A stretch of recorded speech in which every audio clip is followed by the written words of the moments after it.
Bonjour à tous, on se retrouve pour une position de milieu de partie avec un plan du milieu de jeu à essayer d'optimiser, on va dire, puisque les blancs ont déjà placé leurs pièces de façon à créer justement ce plan.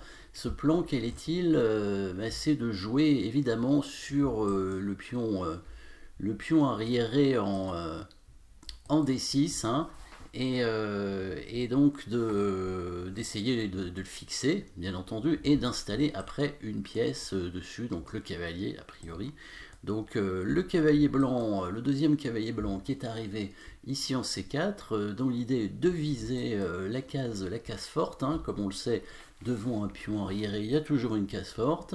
On remarque d'ailleurs un autre pion arriéré ici, chez les noirs, le pion B7, qui est lui-même fixé par un autre pion, le pion en A5. On remarque le pion E4 évidemment qui fixe le pion en D5. Le cavalier blanc qui est donc prêt à sauter directement sur la case en B6 de façon à aller sur donc, cette case forte et ensuite de viser l'autre en D5 avec éventuellement l'aide d'une tour pour venir pour être protégé sur cette case et donc reprendre une pièce et conserver la case forte.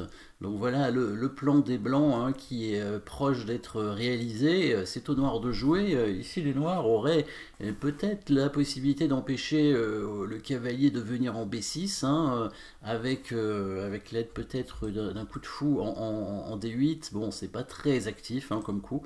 Il faut bien le reconnaître, les noirs qui n'ont pas vraiment de coups vraiment actifs à leur disposition ici, sachant que le cavalier blanc pourrait éventuellement essayer de passer par la case E3 pour aller sur D5, mais ça voudrait dire dans ces cas-là bloquer la colonne de la tour, et donc le pion en E4 qui ne serait peut-être plus suffisamment protégé. Alors la deuxième option pour les noirs dans cette position serait quand même de venir faire ce qu'on appelle le stratagème de la fourchette, c'est en sacrifiant. Donc, dans le fameux livre de l'art de jouer les pions, c'est lui qui a inventé ce terme, un sacrifice de cavalier sur un pion central, de façon à, en général c'est un cavalier, de façon à créer après une fourchette qui donc permettra de récupérer la pièce sacrifiée. Et l'objectif serait donc d'échanger finalement un pion central avec en plus un échange de pièces et donc pour essayer de libérer en général le jeu des noirs.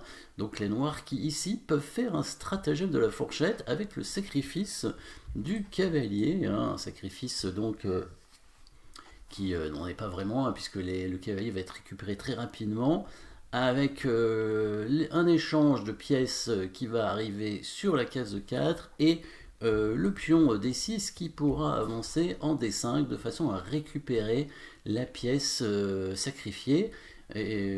Évidemment, les blancs pourront récupérer un pion du coup, puisque le pion D5 sera probablement perdu, et le pion E5 aussi, puisque le pion E5 ne sera plus protégé. C'est un peu l'idée des blancs au départ, effectivement, c'est d'arriver à attaquer en fait ce pion de façon à ce que le pion D6 finalement soit fixé. Alors ici, il y avait suffisamment de protection quand même sur la case D5, mais il n'y avait pas, si les noirs avançaient leur pion directement, ils perdaient de toute façon le pion en E5, et donc ça c'était pas une possibilité pour eux. Par contre, stratagème de la fourchette leur permettrait éventuellement de simplifier la position, mais au risque de perdre un pion peut-être dans la variante. Après le coup des 5, les blancs prendront pion E5, alors les noirs pourraient prendre le cavalier du coup en C4 et seraient protégés quand même par la tour et le fou, mais il y aurait des coups tactiques pour les blancs qui leur permettraient quand même de récupérer le pion, puisque le fou en E7 ici n'est pas protégé. Donc quand les blancs vont récupérer ce pion en C4, les noirs, s'ils reprennent le fou, perdraient l'autre fou et donc n'arriveraient pas à conserver leur pion. Ils resteraient avec un pion de retard.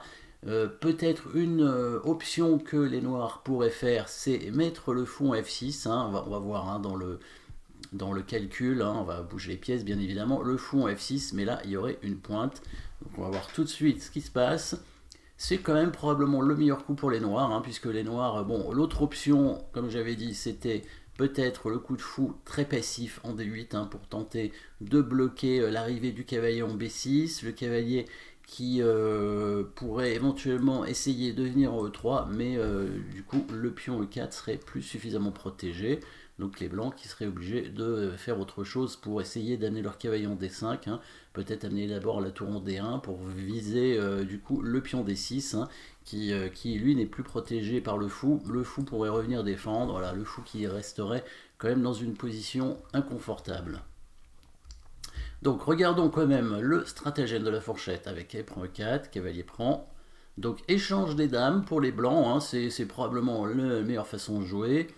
Hein, les noirs prennent, parce que sinon il va y avoir des soucis supplémentaires, hein, avec la prise du pion sur le coup de D5, hein, la prise du pion avec la dame, hein, avec la menace de mat en G7, hein, ici. Après, si les noirs font tout de suite la fourchette, c'est la dame qui prend, avec menace de mat avec le fou derrière, et si le fou vient couvrir l'attaque, la dame blanche pourrait se déplacer de façon à ce que le fou soit attaqué, étant donné qu'il y a un clouage ici, et si le fou prend le fou, le cavalier s'enfuit.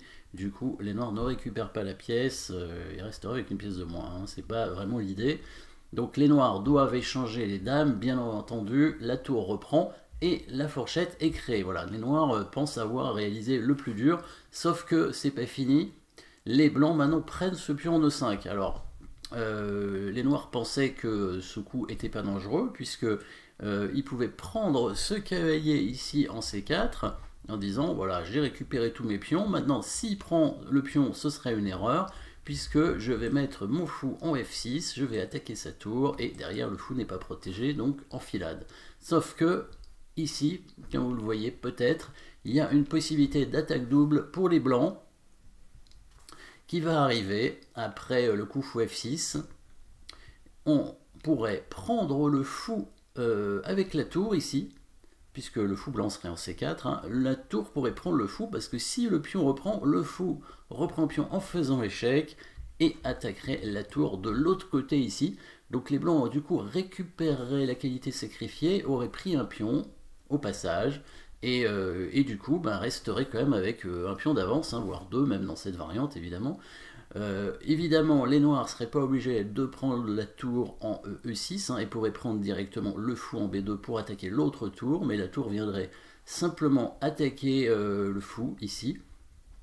Et si celui-ci part, bah, la tour blanche pourrait partir, les blancs resteraient aussi avec un pion d'avance. Dernière option pour les noirs serait de prendre le fou qui défend la tour, mais les blancs reprendraient cette tour. C'est la partie qui va se dérouler ainsi. On va voir tout de suite le fou qui prend. Donc l'idée, si les noirs prennent, l'idée au départ qui était de récupérer ce pion, bah, les blancs en fait prennent ce fou qui n'est pas protégé et restent avec un pion d'avance, hein, donc un avantage évidemment pas gagnant, hein, parce qu'on est quand même dans des fous de couleur opposée, mais avantage confortable on va dire. Donc les noirs font bien le coup fou F6, les blancs prennent ce fou avec la tour, voilà l'idée, donc si la tour est prise par le pion, on reprend sur échec, et on attaque aussi la tour de l'autre côté, donc si le roi bouge, fou prend tour, et les blancs vont même rester avec deux pions d'avance cette fois, hein, parce que les noirs vont récupérer le fou, la tour va attaquer le fou évidemment, et là, bah, les noirs ont deux pions de moins, donc là ça va pas du tout, hein. Là c'est perdant, par contre deux pions c'est trop. Donc les noirs sont malins évidemment, ils vont prendre le fou en B2 d'abord, pour commencer, attaquant la tour qui vient attaquer le fou, et les noirs prennent le fou avec leur tour de façon à récupérer la tour en E6 après. Sauf qu'ils vont quand même perdre le fou, alors par contre ils vont conserver qu'un pion de moins, et les pions blancs sont doublés. Voilà. Et on arrive finalement dans cette finale avec un pion d'avance pour les blancs, donc un avantage évidemment, sauf que la structure des pions blancs sur l'aile dame est relativement faible, hein, particulièrement faible on va dire même. Mais les noirs aussi ont une structure assez affaiblie, hein, puisqu'ils ont quand même un pion isolé ici au centre, donc 3 îlots de pions contre 3 chez les blancs aussi. Donc à peu près égalité à ce niveau-là. Les blancs un peu plus de faiblesse de pions. puisqu'ils ont 2 pions doublés isolés et un autre pion isolé, donc ça fait 3 faiblesses, et les noirs n'ont que 2 faiblesses a priori. Hein, le pion isolé et le pion arriéré ici en B7, donc c'est un tout petit peu mieux au niveau des noirs, au niveau de la structure de pion, mais les noirs ont un pion de retard évidemment. Alors, comme on le sait, en finale, hein, alors là on passe du milieu de partie à la finale, évidemment, on va faire tout hein, dans cette position, on va pas aller jusqu'au bout de la partie, mais on va aller... En fait, curieusement, il y a 2 parties hein, dans cette position, et là, dans les 2 parties, les noirs ont mal joué, hein, d'ailleurs, parce que la position des noirs est quand même inférieure, il faut trouver le bon coup. Ici, on sait les principes de finale, quand on a un pion de retard en finale, il faut échanger les pions. Voilà, il faut échanger les pions, c'est le meilleur moyen d'arriver à faire nul hein, en finale avec un pion de moins, puisque la seule façon de gagner une finale, c'est d'amener un pion à dame, et donc moins il y a de pions sur l'échiquier, et moins l'adversaire a de chance d'aller à dame, évidemment. Donc ici, les 2 joueurs dans la position ont fait le mauvais coup, qui est de défendre le pion, en mettant leur tour ici, et 2 fois les blancs gagnés. Et il fallait, au contraire, faire une contre-attaque, et une contre-attaque donc avec la tour noire, de façon à attaquer les pions blancs.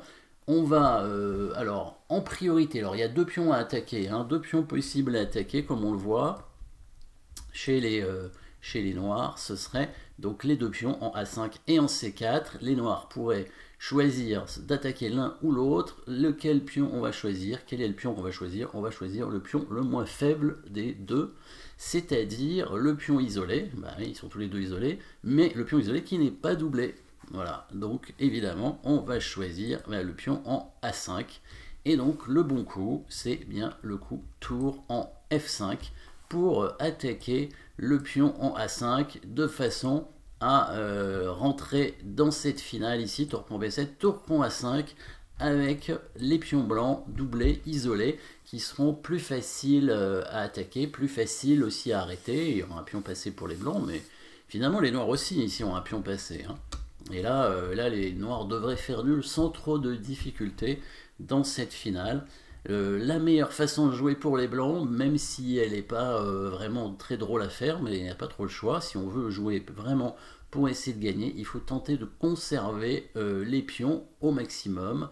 Hein, inversement, hein, quand on a un pion de moins, il faut échanger les pions au final. Ben, quand on a un pion de plus, il ne faut pas les échanger. Donc même si ça va obliger la tour à être un peu passive pendant quelques coups, c'est quand même le coup qu'il faut jouer. Il faut jouer le coup tour à 2 ici pour essayer de protéger les pions. Si la tour noire vient attaquer les 2 pions en même temps, on va mettre la tour en A4 pour défendre les 2 pions. La tour est très passive, mais elle va bientôt être remplacée par le roi, hein, le roi qui pourra arriver pour défendre dans un premier temps le pion en C4 et peut-être dans un deuxième temps le pion en B4, ce qui permettrait de libérer la tour.